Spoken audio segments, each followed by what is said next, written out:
Hey everyone, Pete Calandra here. On today's video, we're going to be taking a look at the song Peg by Steely Dan, and we'll be specifically focusing in on the harmonic content of the song and how that's structured. Once we've gone through that analysis, I'll be taking those concepts that I've talked about, and I'll use them to create some new chord progressions that I could use to create a new song with.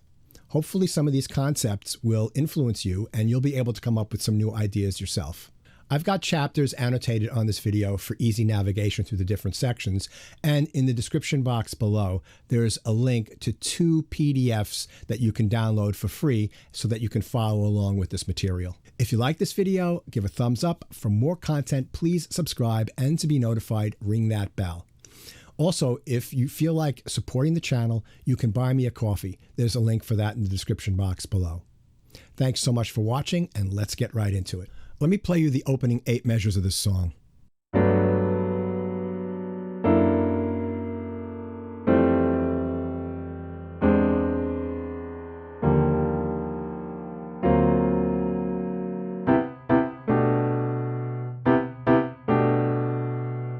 If we take a look at this chord progression here at the beginning, we'll find that it's a harmonic sequence that's 2 measures long and is transposed down by a step.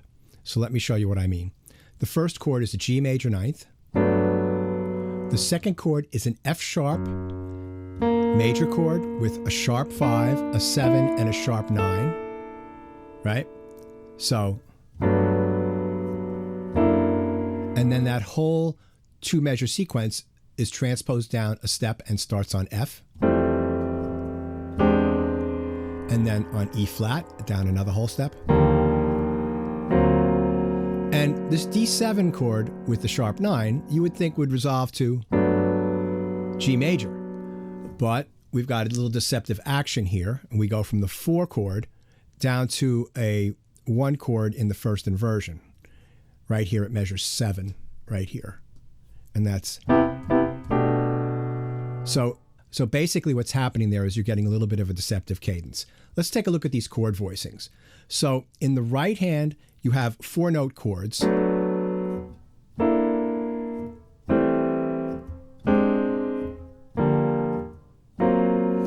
And they don't have the root in them. The root is handled by the left hand. And you'll also notice that these chords are really efficient. And what do I mean by efficient? They're efficient in that they do not double any chord tones. You don't see a doubled tonic. You don't see a doubled third, 7th, 5th. Every note in that chord has a specific function and is not doubled. Additionally, these voicings in the right hand are what are called shell voicings. And typically shell voicings start on the 7th or the 3rd of the chord. Sometimes they start on the 5th. Back when Donald Fagen was learning piano, if he took any jazz lessons at all, the book that was really big back then were a series of books actually by someone named John Mahegan. And he talks about this stuff very specifically. And I've read an interview with Russ Ferrante of the Yellow Jackets where he talks about learning chord voicings out of the Mahegan method. And I have some of those books as well, and I've looked through them. So you've got, right, this structure in the right hand, which is actually a B minor 7th chord, right? If you think about it as part of the G major 9th chord, it starts on the 7th, the F sharp, and then this next structure right here, right, which a lot of times you would think of that as a C7. If you put a C in the bass, use a tritone substitution. Right, you notice that this is the 3rd. So you're going from the 7th in the thumb of your right hand to the 3rd in the thumb of your right hand.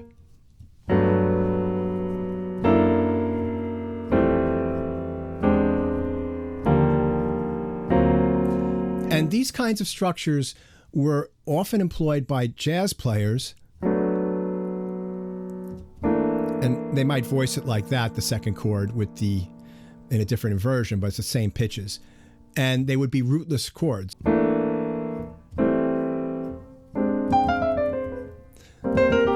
Right? You'd let the bass player handle the bass lines. But in a pop song,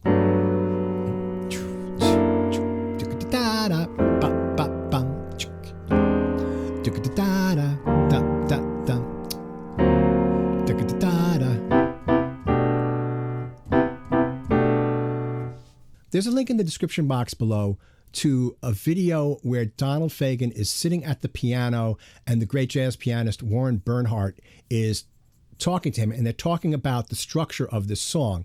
And he's going on and talking about how he wanted to create a major blues, and that through a series of developments and thinking about it, he decided that rather than playing a progression that started on the tonic like this, that he wanted to get a little bit of a different motion, so that he would go to what he called the plagal cadence, sort of like a 4-to-1, right? And so he talks about all this stuff. So he decided to create a progression that was basically 4-to-1, except that he has 1 in the first inversion with the B and the bass, the G chord. What he's also doing here is, again, he's now going to 4-note chords, right? So he's got a bass note and 3 notes in the right hand. And notice again, notes are doubled. You're not getting something that sounds like this. You're just getting the notes you need. And then this next chord, which is a G add 9 over B, is this B note with a 4th structure above it. So you got A, D, and G. And just remember that 4th structure, because we're going to be seeing that again in a few other spots throughout the rest of this piece. That's the introduction. And then when you get to the verse, you have a 12-bar progression that is basically these 2 chords going through a 1-4-5. So let me play all of that for you.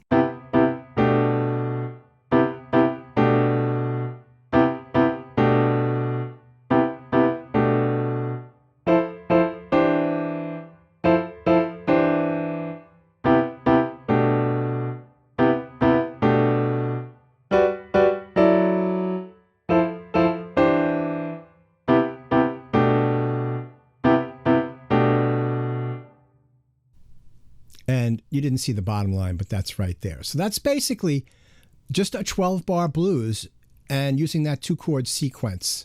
So that's pretty self-explanatory once you see that. But you notice that that 4th structure is all over the place here. So let's take a look at the next page. So now we're at the chorus. And if we look at the chorus, it starts off with this. And then he uses these 2 chords here, basically A minor to E minor.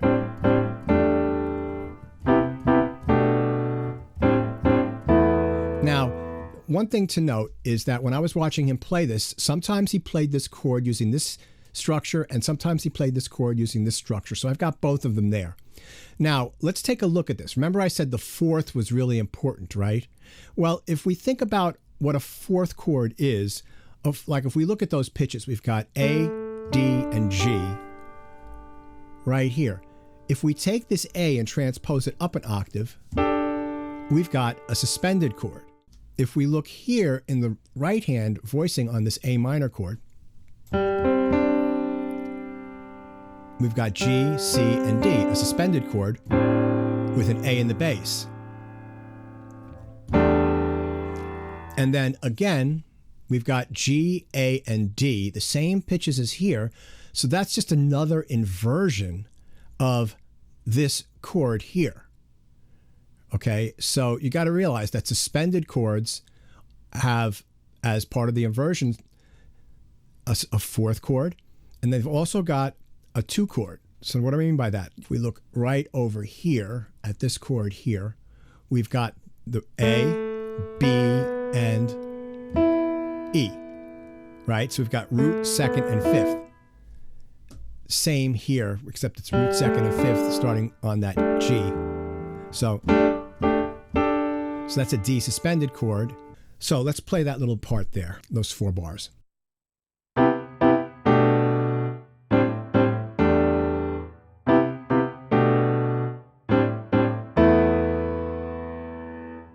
Then, as we get further on in the chorus, he has this 4th structure, which is a whole step higher than the first one that we saw.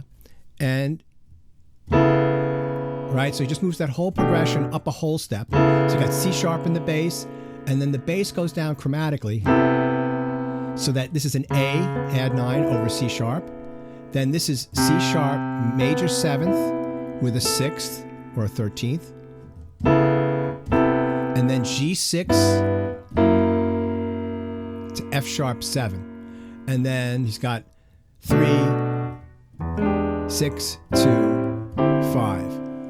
So what's nice about this section here is that he continues on basically, except for this measure here, with 3-note voicings in the right hand. So it keeps a consistency to the texture.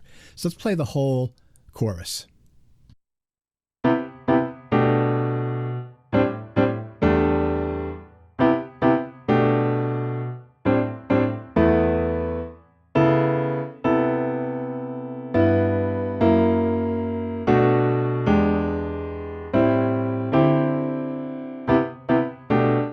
This chord here sounds familiar to us because it's very similar to this chord here, except it's just missing one of the pitches. There's one more little bit that I want to go over here. So we've got this little interlude between the chorus and the intro.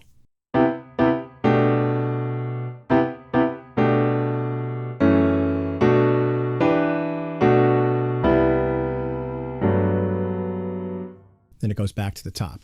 So you've got our little 2-chord progression here. And then right here, we've got these minor chords, all these minor 7th chords, F sharp, B, E. And notice the left hand, it's outlining fourths. So again, it ties back to this idea here and this idea here, right? So you're expanding on that idea of fourths and tying things together.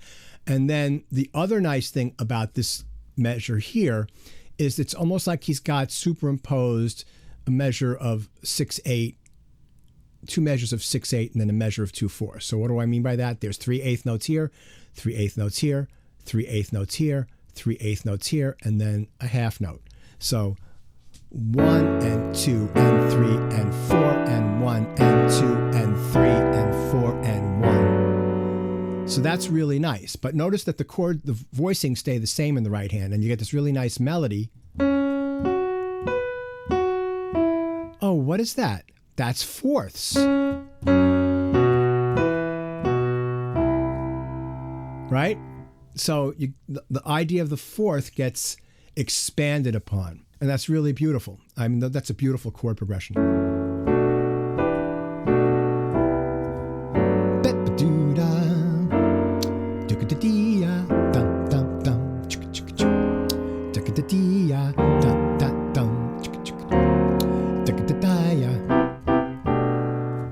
Okay, so some of the things that we've got here, right? We've got that blues progression in major, which is interesting. We've got that 2-chord sequence at the beginning. We have the 4th chord in that 2-chord sequence, right? With a different bass note, the G over B. And then we've seen in the chorus how that was deployed with the suspended chord and the 2-chord, different inversions of the 4th chord or the suspended chord. We've got at the end of the interlude, we've done a little work with the time. We've superimposed a different time signature. And we've also expanded upon the fourths with those minor chords moving in parallel motion. Another salient feature are those upper structures over the bass note, right? Those 4-note chords, that's really cool. The 2-chord sequence at the beginning. And it's really beautiful. So let's move a little bit forward. This is not a long lesson, but I just want to keep moving forward. And now let's take a look at how we can deploy some of these ideas to create our own chord progressions. All right, so let me play through this first line here.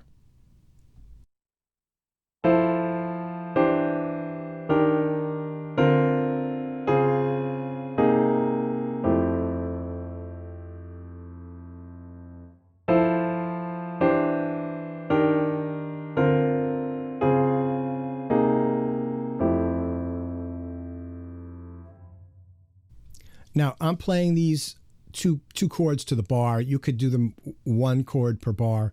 1, 2, 3, 4.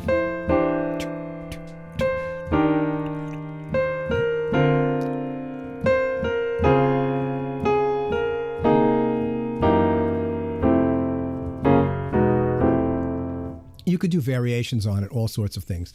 But what do we have here? Well, we've got a combination of two things that we learned in Peg. So we've got this major seventh going to this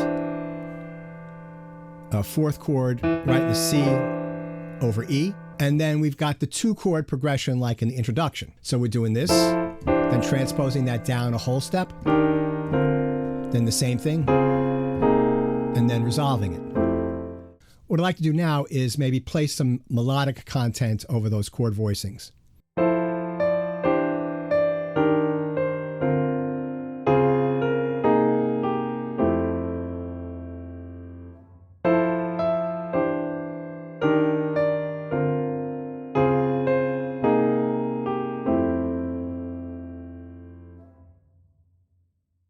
You can figure out all sorts of different cool things that you could use. Let's take a look at the next example. All right, let me play this one.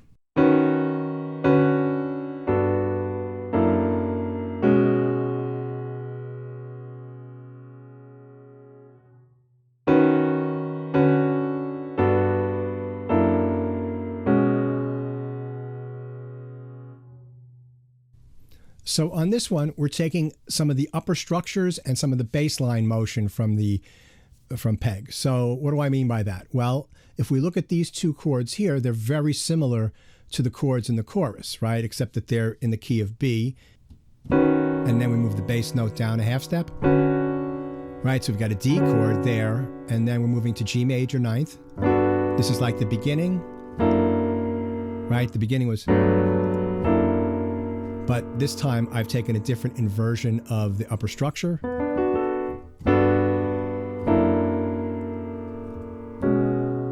And then resolving that to B, again with a fourth chord.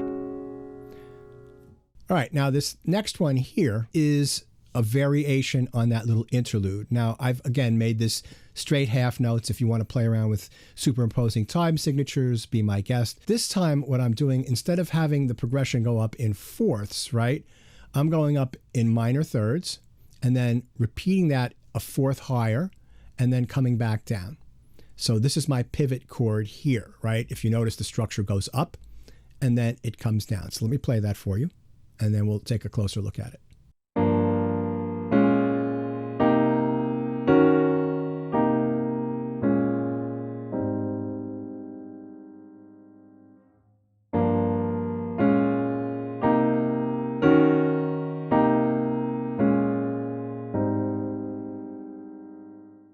Okay, so this is a G minor chord, going up a minor third, same voicing to a B flat minor seventh, G, F, B flat and D, B flat, A flat, D flat, and F.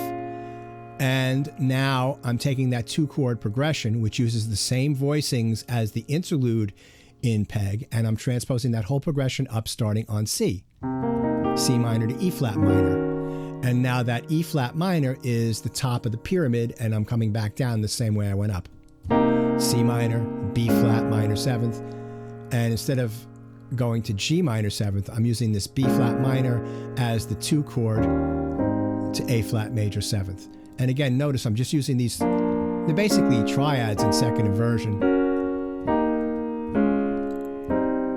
in the right hand and one note in the left hand.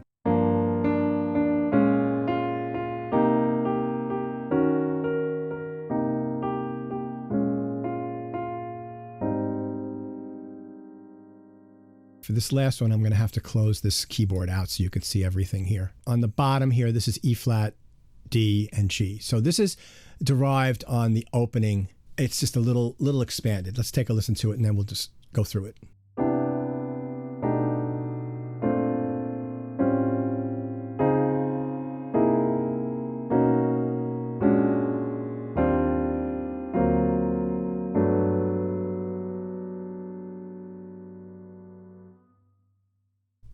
Okay, so here we are stringing together 6 measures of chord progressions. So let's take a look at this. So we have our, again, upper structure starting on the 7th, just like on that opening G chord, and then just moving that down, right, to this chord here.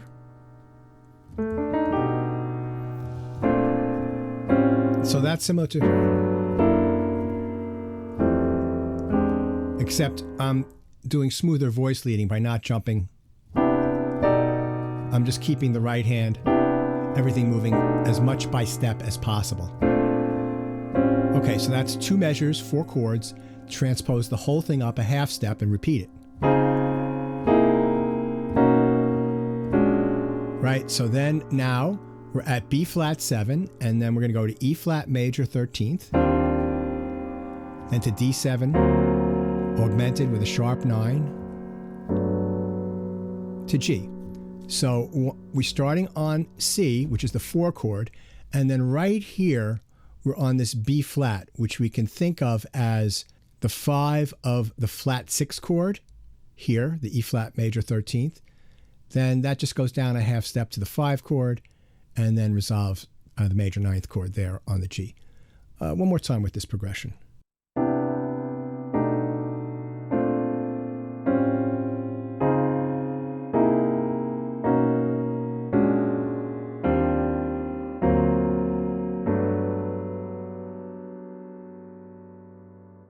So that's a quick lesson on Peg by Steely Dan. We did some harmonic analysis, some structural analysis.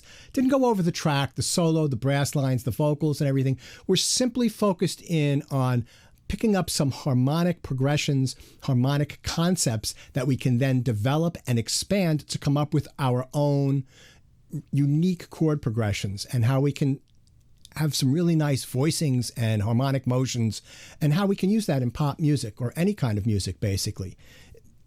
It's my opinion that harmony brings emotion to sound, right? It's so important. And the more sophisticated your harmonic language, the larger your harmonic vocabulary, the more avenues you have with which to express the emotion that you want to in the song or piece or film score or whatever you're writing. Anyway, if you like this video, give a thumbs up. For more content, please subscribe, and to be notified, ring that bell. If you want to support the channel, you can buy me a coffee. There's a link to that below. And also there's a link to a folder that has both of these PDFs. And even though I didn't mention this in the beginning, there'll be standard MIDI files for you to download for those of you that can't read music. Please leave any comments or questions down below. If there's a song that you want me to analyze and talk about, let me know. I was thinking about doing a Stevie Wonder song next because he also is very harmonically sophisticated, but I could be open to doing other kinds of videos as well. Anyway, thanks for watching. I've been Pete Calandra, and I'll catch you on the next one.